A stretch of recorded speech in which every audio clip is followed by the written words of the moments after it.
Социалдык тармактарда 8 март эл аралык аялдар күнүнө карата өткөн марш тууралуу ар кандай сын пикирлер айтылып, айрым колдонуучулар жүрүшкө катышкандар "Мен чай койбойм, мен төрөбөйм, биз алардын ата-энесинин жумушун аткарууга милдеттүү эмеспиз" деген сыяктуу лозунгдарды көтөрүп чыгышканын жазышууда. Биз бул маалыматты текшерип көрөбүз. Жүрүштүн башталышында Кыргыз Республикасынын гимни ырдалып, андан соң иш-чаранын максаты айтылган.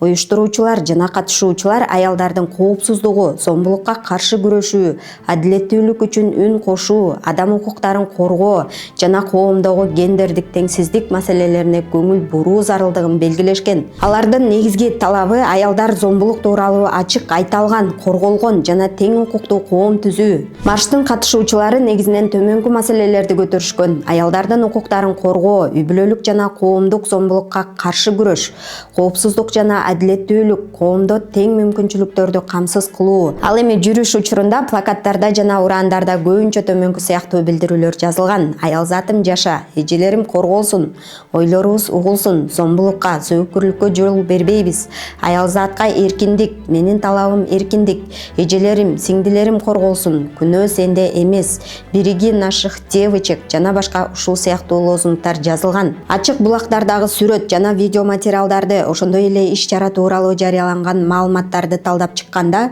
быйылкы маршта "Мен чай койбойм, мен төрөбөйм" деген лозунгдар айтылганы же плакаттарда жазылганы боюнча эч кандай далилдер табылган жок. Быйылкы иш-чарада мындай ураандар катталган эмес. Мындан сырткары социалдык тармактарда тарап жаткан "Биз алардын ата-энесинин жумушун аткарууга милдеттүү эмеспиз" деген лозунг да фейк экени айтылды. Бул тууралуу жүрүштү уюштуруучулардын бири Айгүл Старожук өзүнүн социалдык тармактагы баракчалары аркылуу билдирген. Анын айтымында мындай сүрөт жасалма интеллекттин жардамы менен даярдалып, коомчулукту адаштыруу максатында тараган. Эми 8 марттын тарыхына бир аз токтоло кетели. Эл аралык аялдар күнү аялдардын укуктары жана тең мүмкүнчүлүктөрү үчүн күрөштүн символу. Бул күндүн тарыхы 20-кылымдын башына барып такалат. 1910-жылы Копенгаген шаарында өткөн аялдардын эл аралык конференциясында немец коомдук ишмери Клара Цеткин аялдардын укугун коргоо максатында өзүнчө күн белгилөөнү сунуш кылган. Кийинчерээк 8 март дүйнөнүн көптөгөн өлкөлөрүндө аялдардын эмгек укуктарын, теңсиздикти жана коомдогу ролун эске салган маанилүү күн катары белгиленип келет.